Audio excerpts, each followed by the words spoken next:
ഇന്ന് നമ്മുടെ സർഗം കിച്ചണിൽ വട്ടയപ്പം എങ്ങനെ ടേസ്റ്റ് കൂട്ടാം എന്നുള്ള ടിപ്സിന് ഉൾപ്പെടുത്തിയുള്ളത്. ഇപ്പോൾ ക്രിസ്മസ് ആയല്ലോ, അപ്പോൾ വട്ടയപ്പം എല്ലാവർക്കും ഉണ്ടാക്കാൻ അറിയാം. പക്ഷേ ചെറിയ ചെറിയ ടിപ്സ് മതി നമ്മുടെ വട്ടയപ്പം ഇരട്ടി രുചിയിലും നല്ല പഞ്ഞി പോലെ സോഫ്റ്റായിട്ടും കിട്ടും. അപ്പം നമ്മുടെ വട്ടയപ്പം നല്ല സോഫ്റ്റായിട്ട് കിട്ടാൻ വേണ്ടി അത് കട്ട് ചെയ്ത് നോക്കുമ്പോൾ അറിയാം നമുക്ക് നല്ല സോഫ്റ്റ് വട്ടയപ്പണത്.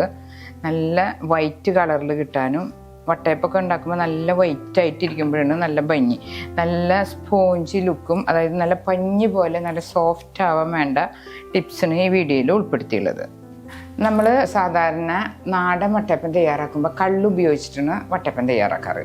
അപ്പോൾ ആ കള്ള് കിട്ടാനായിട്ട് ഇപ്പോൾ ഭയങ്കര ബുദ്ധിമുട്ടാണ്. അപ്പോൾ നമുക്ക് കള്ള് വീട്ടിൽ തന്നെ തയ്യാറാക്കാം. അത് ഒരു ടിപ്പാണ്. നമുക്ക് ഈസ്റ്റ് അധികം ഉപയോഗിക്കാണ്ട്, ഈസ്റ്റ് ഉപയോഗിച്ച ആ വട്ടയപ്പത്തിൽ ഒരു ഈസ്റ്റിൻ്റെ ചൊവയുണ്ടാവും. അപ്പോൾ ഈസ്റ്റ് അധികം ഉപയോഗിക്കാണ്ട് നമ്മൾ കള്ള് പോലെ നല്ല നാടൻ വട്ടയപ്പം കിട്ടാൻ വേണ്ടി നമുക്കൊരു ചെറിയൊരു ടിപ്പുണ്ട്. നമ്മൾ നാളികേരം നടുവെട്ടി വെള്ളം കിട്ടുമല്ലോ, ആ വെള്ളം വെച്ചിട്ട് വേണം നമ്മൾ കള്ള് തയ്യാറാക്കാനായിട്ട്. നാളികേര വെള്ളം നല്ലൊരു കള്ളായിട്ട് നമുക്ക് യൂസ് ചെയ്യാൻ പറ്റുന്നതാണ്. നാളികേര വെള്ളത്തിൽ നമ്മൾ കുറച്ച് ഈസ്റ്റ് ചേർക്കാം. അതിന് ശേഷം ഒന്ന് മിക്സ് ചെയ്യുക. അതോടുകൂടി കുറച്ച് പഞ്ചസാരയും കൂടി ചേർത്ത് മിക്സ് ചെയ്ത് ആദ്യമേ തന്നെ വെക്കുക. നമ്മൾ വട്ടയപ്പം തയ്യാറാക്കുന്നുണ്ടെങ്കിൽ ഇതുപോലെ ഒരു 2 മണിക്കൂർ ഒന്ന് കലക്കി വയ്ക്കുക. അപ്പോൾ നമ്മുടെ കള്ളിൻ്റെ രുചിയിൽ തന്നെ കറക്റ്റ് വട്ടയപ്പം കിട്ടും. അപ്പോൾ ഈസ്റ്റിൻ്റെ ആ ഒരു കുത്തുണ്ടാവില്ല. നമുക്ക് ശരിക്കും കള്ള് പോലെ തന്നെ നമുക്ക് വട്ടയപ്പത്തിൽ ചേർക്കാൻ പറ്റുന്നതാണ്.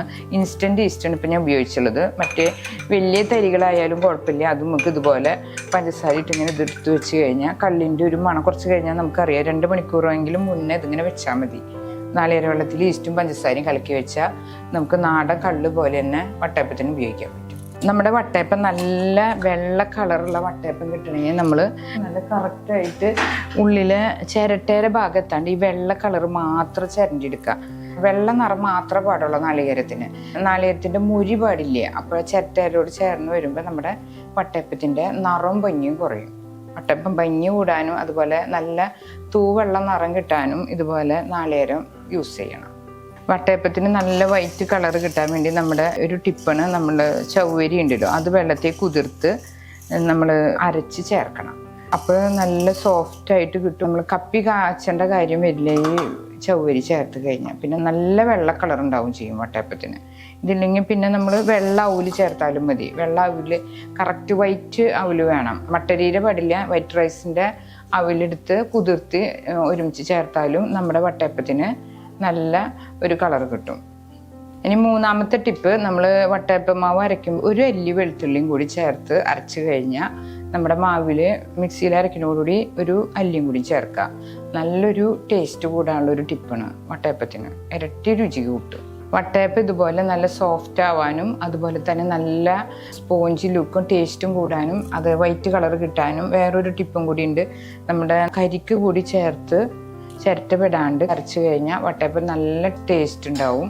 അതുപോലെ തന്നെ നല്ല വൈറ്റ് കളർ കിട്ടും ചെയ്യും. ഏലക്കായ തൊലി കളഞ്ഞ് ചതച്ച് നല്ലോണം 10-25 ഏലക്കായ ചതച്ച് ചേർത്താലും വട്ടയപ്പത്തിന് നല്ലൊരു മണം കിട്ടും.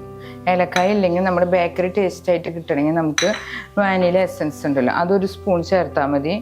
വാനില എസൻസ് ഒരു സ്പൂൺ ചേർത്ത് കഴിഞ്ഞാൽ നമ്മുടെ വട്ടയപ്പത്തിന് ബേക്കറി ടേസ്റ്റോട് കിട്ടും. നല്ല മണം കിട്ടും ചെയ്യും. ഒരു സ്പൂൺ നമ്മുടെ മാവിൽ ചേർത്താൽ മതി. നമ്മൾ വട്ടയപ്പത്തിൻ്റെ മാവിൽ നിന്ന് ഒരു 2 സ്പൂൺ മാവ് എടുത്ത് കുറച്ച് വെള്ളം കൂടി ചേർത്ത് ഒന്ന് കുറുക്കി ചേർത്ത് കഴിഞ്ഞാൽ, അതിന് കപ്പി കാച്ചാന്നാണ് പറയാം, അത് നമ്മുടെ മാവിലും കൂടി ചേർത്ത് കഴിഞ്ഞാൽ വട്ടയപ്പത്തിന് നല്ല സോഫ്റ്റ്നെസ് കിട്ടും. അതൊരു ടിപ്പാണ്.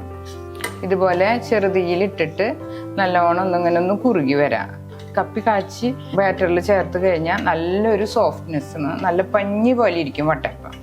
പണ്ടത്തെ അമ്മച്ചിമാരൊക്കെ ഇതുപോലെ കപ്പി കാച്ചിട്ടാണ് വട്ടയപ്പത്തിന് നല്ല സോഫ്റ്റ്നെസ് ആക്കുന്നത്. ഇതുപോലെ വേണം നമ്മൾ കുറുക്കാനായിട്ട്. ചൂടാറിയതിന് ശേഷം വേണം നമ്മൾ നമ്മുടെ ബാറ്ററിൽ നല്ലോണം അരച്ച് ചേർക്കാൻ. മിക്സിയിലൊന്ന് അരച്ചെടുത്താൽ മതി. ഇത് നല്ലോണം മിക്സായി പൊക്കോളും നമ്മുടെ വട്ടയപ്പത്തിൻ്റെ ബാറ്ററിൽ. നമുക്ക് പച്ചരി വെച്ചിട്ടും വട്ടയപ്പം തയ്യാറാക്കാം. അതുപോലെ തന്നെ വറുത്ത അരിപ്പൊടി കൊണ്ടും തയ്യാറാക്കാം. പച്ചരിയേക്കാളും നല്ലത് ഇഡ്ഡലരിയാണ്. ഇഡ്ഡലരി എന്ന് പറഞ്ഞിട്ട് നമുക്ക് വാങ്ങിക്കാൻ കിട്ടും. ആ അരി കൊണ്ട് തയ്യാറാക്കി കഴിഞ്ഞാൽ വട്ടയപ്പം നല്ല സോഫ്റ്റായിട്ട് കിട്ടും. അരി വെള്ളത്തിൽ കുതിർത്തിട്ട് ഒക്കെ വേണം നമ്മൾ വട്ടയപ്പം തയ്യാറാക്കാം. അപ്പം അതിന് സമയം എടുക്കും. അപ്പം നമുക്ക് വറുത്ത അരിപ്പൊടി കൊണ്ടും പെട്ടെന്ന് തന്നെ നമുക്ക് തയ്യാറാക്കാൻ പറ്റും. മാവ് പെട്ടെന്ന് നമുക്ക് കലക്കി വെക്കാൻ പറ്റും. അതൊരു ടിപ്പാണ്. ആദ്യം നമുക്കൊരു മിക്സിയുടെ ജാറെടുത്ത് നമുക്കിതൊന്ന് ഫൈനായിട്ട് അരച്ചെടുക്കാം. ആദ്യം ഒരു കപ്പ് നാളികേരം ചെരുവിയത്, അതിൽ വെളുത്തത് മാത്രമായിട്ട് എടുക്കുക. ചിരട്ടയുടെ ഭാഗമൊക്കെ മാറ്റണം, എന്നാലും നമ്മുടെ വട്ടയപ്പത്തിന് നല്ല കളറ് കിട്ടാം. പിന്നെ ചേർക്കുന്നത് ഒരു വെളുത്തുള്ളിയുടെ അല്ലി, ഒരു ചൗവരിയും കൂടി ചേർത്തുണ്ട്. അതിലേക്ക് നമ്മൾ 2 സ്പൂൺ പൊടി എടുത്തിട്ടുണ്ട്, നമ്മൾ കപ്പി കാച്ചിയത്, അതും ചേർക്കാം. ഇതുപോലെ ചൂടാറിയതിന് ശേഷം ഇത് മിക്സിയുടെ ജാറിലിട്ട് ഫൈനായിട്ട് അരച്ചു കൊണ്ടുവരാം.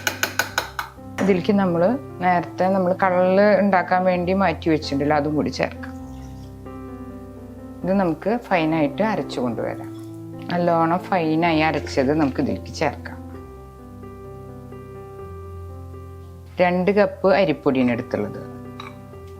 നല്ല നമ്മുടെ പത്തിരിക്കൊക്കെ പൊടിക്കുന്ന പൊടി ഉണ്ടല്ലോ, നല്ല ഫൈനായിട്ടുള്ള പൊടി, അത് വേണം നമ്മൾ എടുക്കാനായിട്ട്. ആ ഒരു പൊടിയാണ് എടുത്തുള്ളത്. അപ്പോൾ ഇതിന് നമ്മൾ 2 സ്പൂൺ കുറുക്കാനായിട്ട് എടുത്തിട്ടുണ്ട്. പഞ്ചസാര 1 കപ്പ് ചേർത്തിട്ടുണ്ട്. ഉപ്പ് ഒരു പിഞ്ച് ചേർത്താൽ മതി. 1 കപ്പ് വെള്ളവും ചേർക്കണം. പിന്നെ നമുക്ക് വെള്ളം അതിൻ്റെ മാവിൻ്റെ അളവ് നോക്കിയിട്ട് ചേർക്കാം. ഈ സമയത്ത് നമുക്ക് ഏലക്ക ചേർക്കാം, അല്ലെങ്കിൽ പിന്നെ വാനില എസൻസ് ചേർക്കാം. ഞാൻ വാനില എസൻസിന് 1 സ്പൂൺ ചേർക്കുന്നത്. വട്ടയപ്പത്തിന് ഇരട്ടി രുചി വാനില എസൻസ് ചേർത്താൽ കിട്ടും. ഇത് നമുക്ക് ഫൈനായിട്ട് അരച്ചു കൊണ്ടുവരാം. 2 ബാച്ചായിട്ട് ഞാൻ നല്ല ഫൈനായിട്ട് അരച്ചെടുത്തിട്ടുണ്ട്. അപ്പം നമ്മുടെ വട്ടയപ്പത്തിൻ്റെ ബാറ്റർ റെഡി ആയിട്ടുണ്ട്. ഇനി ഒരു ടിപ്പുള്ളത്, നമ്മളിതെല്ലാം ഇങ്ങനെ ഒന്ന് മിക്സ് ചെയ്തതിന് ശേഷം ഒന്നും കൂടി എല്ലാതും കൂടി ഒന്ന് മിക്സിയിൽ ജാറിൽ ജസ്റ്റ് ഒരു കറക്കം കൂടി എടുത്തു കഴിഞ്ഞാൽ നമ്മുടെ വട്ടയപ്പം നല്ല ഫ്ലഫി ആവും. ജസ്റ്റ് ഒരു അടി കഴിഞ്ഞ് പിന്നെ എല്ലാതും കൂടി ഒന്ന് മിക്സ് ചെയ്യാൻ കൂടി വേണ്ടിയിട്ടാണ് അതിങ്ങനെ അടിക്കുന്നത്. ആ ജാറിൽ തന്നെ ഒഴിക്കുക. അപ്പം നമുക്ക് കഴുകേണ്ട ആവശ്യമൊന്നുമില്ല. ഇതുപോലെ ഒഴിച്ച് ലൂസൊക്കെ ഈ സമയത്ത് നോക്കാട്ടെ. 3 കപ്പോളം ഞാൻ വെള്ളം ചേർത്തിട്ടുണ്ട്. അതായത് ഇതുപോലെ ജസ്റ്റ് ഒരു കറക്കം കറക്കി നമുക്ക് ഇതുപോലെ ഇങ്ങനെ ഒഴിക്കാം, റെസ്റ്റ് ചെയ്യാനായിട്ട് വെക്കാം.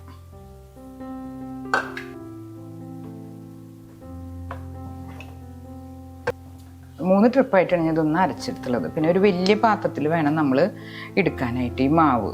എന്നിട്ട് ഇതൊന്നൊരു 4 മണിക്കൂറെങ്കിലും റെസ്റ്റ് ചെയ്യാനായിട്ട് വെക്കണം. പിന്നെ ഇതിൻ്റെ ഒരു കട്ടി എന്ന് പറഞ്ഞാൽ നമ്മൾ ഇഡ്ഡലി മാവ് ഉണ്ടല്ലോ, അതിൻ്റെ ഒരു കൺസിസ്റ്റൻസിയിൽ വേണത് നമ്മൾ തയ്യാറാക്കാനായിട്ട്. ആ ഒരു കണ്ടീഷനിൽ തയ്യാറാക്കിയാൽ മതി. അപ്പം നമ്മുടെ വട്ടയപ്പം നല്ല സ്പോഞ്ച് പോലെ ഇരിക്കും. പിന്നെ ഇത് നമുക്ക് വേഗം വേണമെന്ന് വെച്ചാൽ 2 മണിക്കൂർ കൊണ്ട് എന്താണെന്ന് വെച്ചാൽ നമ്മൾ ഇളം ചൂടുള്ള വെള്ളത്തിൽ ഇതൊന്ന് വെച്ചാൽ മതി. ഇപ്പം ഈ വെള്ളത്തിന് ഒരു ചെറിയ ചൂടുണ്ട്, ഇളം ചൂട് വെള്ളത്തിൽ നമ്മൾ ഇതൊന്ന് വെച്ച് ഇറക്കി വയ്ക്കാം. എന്നിട്ട് ഇതൊന്ന് കവർ ചെയ്ത് വെച്ചാൽ മതി. നമ്മുടെ ഇഡ്ഡലി മാവ് നല്ലോണം പൊന്തി വരും. അപ്പം 4 മണിക്കൂറാണ് നോർമൽ കണ്ടീഷനിൽ ഉണ്ടാവാറ്. അപ്പം നമ്മുടെ ഈസ്റ്റൊക്കെ പുതിയതാണെന്ന് വെച്ചാൽ പെട്ടെന്ന് ആയിക്കോളും. പിന്നെ നമ്മുടെ ഇളം ചൂടുള്ള വെള്ളത്തിൽ വെച്ച കാരണം നമ്മുടെ വട്ടയപ്പ മാവ് 2 മണിക്കൂർ കൊണ്ട് പൊന്തിയോളും. അപ്പോൾ നമുക്ക് ഇതുപോലെ ലിഡെടുത്ത് മൂടി 2 മണിക്കൂർ റെസ്റ്റ് ചെയ്യാനായിട്ട് വെക്കാം. അപ്പം നമ്മളിതിങ്ങനെ പൊന്തി വരുന്ന പതവ കോരി ഒഴിച്ചിട്ട് വേണം നമ്മൾ വട്ടയപ്പം തയ്യാറാക്കാനായിട്ട്. അപ്പോൾ ഒരു സ്റ്റേജ് കഴിയുമ്പോൾ, അതായത് വട്ടയപ്പം ഒന്ന് സ്റ്റിഫ് ആകുമ്പോൾ നമുക്ക് കിസ്മിസോ അണ്ടിപ്പരിപ്പോ വെച്ച് അലങ്കരിക്കാം. പിന്നെ നമുക്ക് നല്ലോണം ആവി വന്നതിന് ശേഷം വേണം നമ്മുടെ വട്ടയപ്പം മാവ് വെക്കാനായിട്ട്. അപ്പോഴാണ് നമ്മുടെ വട്ടയപ്പം പൊന്തി വരുള്ളൂ, അല്ലെങ്കിൽ ഇങ്ങനെ അമുങ്ങിപ്പോവും. അതും കൂടി ഒന്ന് ശ്രദ്ധിക്കണം. നമ്മളൊരു സ്പൂൺ വെളിച്ചെണ്ണ നമ്മുടെ വട്ടയപ്പ മാവിലേക്ക് ചേർത്ത് ഒന്ന് നല്ലോണം ഒന്ന് മിക്സ് ചെയ്ത് വെച്ചാൽ മതി. നമ്മുടെ വട്ടയപ്പ മാവ് വട്ടയപ്പം തയ്യാറാക്കുമ്പോൾ നല്ല പഞ്ഞി പോലെ ഇരിക്കും. അത് നല്ലൊരു ടിപ്പാണ്. നമ്മൾ വട്ടയപ്പം തയ്യാറാക്കുമ്പോൾ ഇതുപോലെ ഒന്ന് പരീക്ഷിച്ച് നോക്കി അറിയാം. വട്ടയപ്പത്തിൻ്റെ സ്വാദ് ഇരട്ടിയായിട്ട് കിട്ടും. പിന്നെ വട്ടയപ്പ മാവ് കോരി ഒഴിക്കുമ്പോൾ നമ്മൾ നെയ്യ് പുരട്ടിയിട്ട് വേണം കോരി ഒഴിക്കാനായിട്ട്. അപ്പോൾ നമുക്ക് പെട്ടെന്ന് വിട്ട് കിട്ടും. ഇതൊക്കെയാണ് നമ്മുടെ ടിപ്സ്. പിന്നെ ഒരു ടിപ്സ് ഉള്ളത്, ബേക്കിംഗ് പൗഡർ ഒരു സ്പൂൺ എടുത്ത് വെള്ളത്തിൽ കലക്കി പൊന്തിയതിന് ശേഷം നമ്മൾ ഉണ്ടാക്കുന്നേക്കാൾ തൊട്ട് മുന്നേ ചേർത്ത് മിക്സ് ചെയ്ത് കഴിഞ്ഞാൽ നമ്മുടെ വട്ടയപ്പം 3-4 ദിവസം ഒരു കംപ്ലൈൻറ്റും ഇല്ലാണ്ടിരിക്കും. ഒഴിവാക്കണമെങ്കിൽ ഒഴിവാക്കാം, അല്ലെങ്കിൽ കേടില്ലാതിരിക്കണമെങ്കിൽ നമ്മളിങ്ങനെ ബേക്കിംഗ് പൗഡർ ചേർത്താൽ മതി. അത് നല്ലൊരു ടിപ്പാണ്. 4 ദിവസം വരെ നമ്മുടെ വട്ടയപ്പം കേടുകൂടാതിരിക്കും.